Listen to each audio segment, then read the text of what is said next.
بسم اللہ الرحمن الرحیم۔ السلام علیکم ویوز، تو کیسے ہیں آپ سب لوگ؟ امید کرتی ہوں کہ آپ سب لوگ بالکل ٹھیک ہوں گے۔ ڈرامہ سیریل تمنا کے نیکسٹ ایپیسوڈ میں آپ لوگ دیکھیں گے کہ دانیہ ملنے آتی ہے شہریار سے۔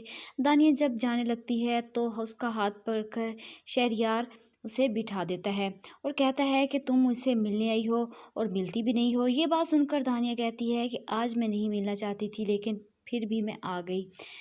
یہاں پر شہریار جواب دیتا ہے کہ میری محبت تمہیں یہاں کھینچ کر لے آئی، تم بھی مجھ سے ہی محبت کرتی ہو اور میں بھی تم سے محبت کرتا ہوں، چھوڑ دو اپنے شوہر کو، کیا کر رہی ہو تم اس کے ساتھ۔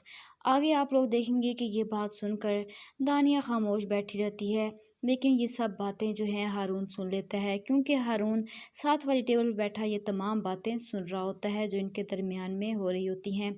دانیہ کو آخرکار جو تمنا کے کردار پر کیچڑ اچھالا تھا، اب اس کے اوپر خود بات آئے گی۔ تو کیا لگتا ہے آپ لوگوں کو، کیا ہارون دانیہ کو طلاق دے دے گا اور تمنا سے شادی کر لے گا؟ کمنٹ باکس میں ضرور بتائیے گا۔ تب تک کے لیے مجھے اجازت دیجیے گا۔ خدا حافظ۔